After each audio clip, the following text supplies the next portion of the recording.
What are you doing? I'm going back to basics.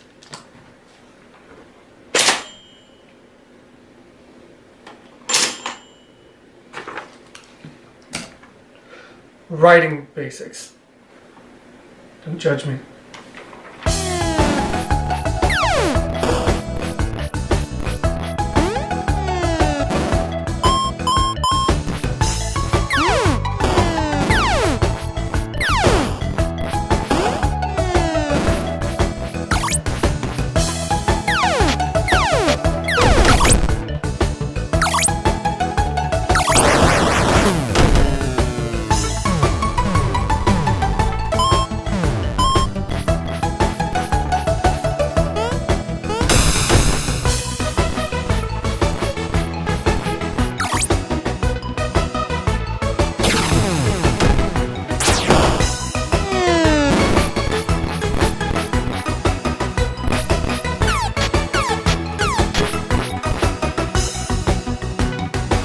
Good morning, writers, readers, and viewers. My name is Thomas A. Fowler, integrated producer at an ad agency here by day, and writer of commercial mainstream and science fiction by night.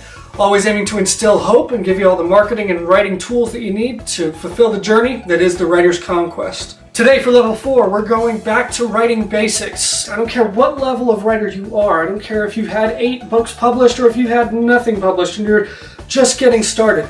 It never hurts to go back to basics every now and then, because sometimes you need to make sure that you keep that foundation strong. So, how well do you write? That's always just a fundamental question, and sometimes you need to look at the mechanics of it as well as the foundational principles of narrative storytelling. Do you know about the writer's journey? Do you know about the character's story arcs? How well do you write? And these all boil down to different skill sets. Everybody has different skill sets. Some people can form very articulated sentences and are grammatically sound right from the get-go, but may lack some of the more tension building in their world. However, you may see the opposite, where sometimes dialogue, character definition is so clear, but you get clunky sentences. So first thing we're going to do is we're going to score your writing. We're going to actually look on a scale of 1 to 10 at various aspects of your writing and see where you are really strong and where you may need to improve. And this is also going to be beneficial to have other people that are close to you that have read your writing that can score you and tell you how you're doing. And make sure you go to people that can give you honest feedback. Don't just go to your husband or wife and your mom and say, do you mind filling this out? You need to go to people that are going to give you honest feedback, because your mom's going to bring back 8s, 9s, and 10s. Let's be honest. She loves you.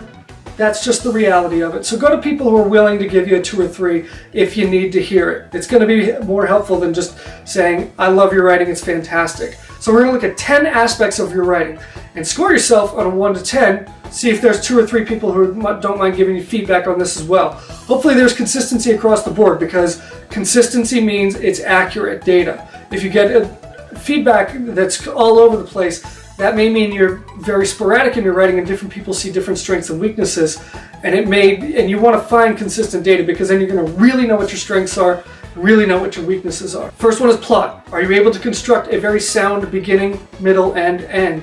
And are you familiar enough with the tools of plot to be able to manipulate it and create really unique twists and concepts that are going to create unique content? Character. Are your characters well defined? A very good friend of mine who teaches English did a remarkable exercise where she read a couple pages from Harry Potter, and people scored very highly in being able to determine what Ron was saying, Hermione, and Harry. They were able to differentiate it. Then she read a couple pages from Twilight without using character names, and it was the opposite effect. There was actually a lot of incorrect answers about whether it was Edward, Bella, or Jacob who said the line. So it's really important to make sure that your characters are defined. You need to think about each line of dialogue, each action, and whether that fits within your character. Then we've got setting. Do your readers know exactly where you are and exactly what world you're building? Or are they always filled with questions at the end of a chapter saying, I'm not exactly sure where they were. Were they in a basement? I got that it was a little murky and a little bit dark, but I didn't know much beyond that. Or is it so articulately defined that they know it is a dark hallway at the bottom of a big office building with shady fluorescent lighting that seems to be flickering all the time? That's setting. You need to make sure that you establish where you are and what that means to the characters and the story itself. You've got dialogue. There are so many cliches in dialogue. If you ever want to see it, just watch any action movie from the 80s. You're going to get plenty of them. But really great dialogue is when it doesn't sound like it's you, the writer, forcing these spoken words to come through. It's actually the characters talking amongst themselves to help move the story forward and have organic sounding words and sentences that are fitting of the character. So it's pretty closely tied to character, but it's also a very good thing to measure separately. Then we have prose, and this is your actual voice and your author method of writing. Is it consistent, or do you seem to be jumping across the board? And that's one area that you need to be very careful of, because by creating inconsistencies in the experience, it's going to create a confusing message. Sentence structure. Now this is one where I definitely have improved, but I'm still lower than I'd like to be. Sentence structure is whether you have good variety without actually demeaning clarity. Because your sentences have to make sure that they flow. And what happens when you have bad sentence structure is you create what I call speed bumps on a highway. You're supposed to be going 60 miles an hour, flying through the book, reading just these incredible words, following along with these characters. You're scared that they're not going to fulfill their journey, and then all of a sudden, ow!